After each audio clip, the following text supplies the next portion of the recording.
જય માતાજી, જય ગરવી ગુજરાત. આપ સૌ મિત્રોને મારા સવારના ગુડ મોર્નિંગ, શુભ સવાર. મિત્રો, આજે થોડો હવામાન એકદમ ધુમ્મસવાળો થઈ ગયો છે. આપ દેખતા હશો એટલે ઠંડીથી બહાર નીકળવાનો જીવ થતો નથી ઠંડીથી. પણ અત્યારમાં નાહી લીધું છે, કમ્પ્લીટ થઈ ગયા છે. અને આ હું તમને બહારનો નજારો દેખાઉં તો જુઓ મિત્રો, ક્યાંય સૂર્યનું કિરણ દેખાતું નથી, સૂર્ય ઉગ્યો નથી અને એકદમ ધુમ્મસ જેવું છે. ધુમ્મસ જેવું દેખો તો આ ધુમ્મસ દેખાઈ રહ્યું છે. ધુમ્મસ ચારે બાજુ ધુમ્મસ જ છે. એટલે કાંઈ દૂરથી આવતા હોય ને વાહન લઈ તો ટકરાઈ જવાની સંભાવના રહે. એટલે કે લાઇટો ચાલુ રાખવી આપણે.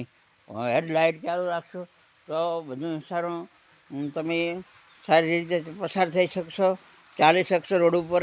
અને આ ધીરે ધીરે ધુમ્મસ છે એ ઘટી જશે, કારણ કે સૂર્ય દેવતા પ્રગટ થશે એટલે આ ધુમ્મસનો નંબર જતો રહેશે, ધુમ્મસ જતો રહેશે, ગાયબ થઈ જશે. એટલે આવું તો હવામાન શિયાળામાં અમુક ટાઈમે રહેતો હોય છે કાયમ માટે. તો આ જો મિત્રો, ખૂબ ધુમ્મસ છે. આપ જોઈ શકો છો આ વિડીયોમાં.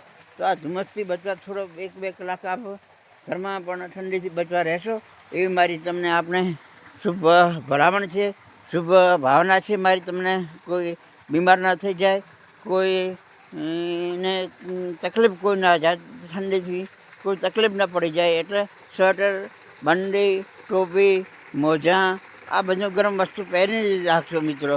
તો આટલો કહી હું આપને વિરમું છું અને આપને કોટી નમન કરું છું. જય માતાજી, જય વંદે માતરમ, જય ગરવી ગુજરાત. જય માતાજી. ઠંડીથી બચો અને સુખી રહો.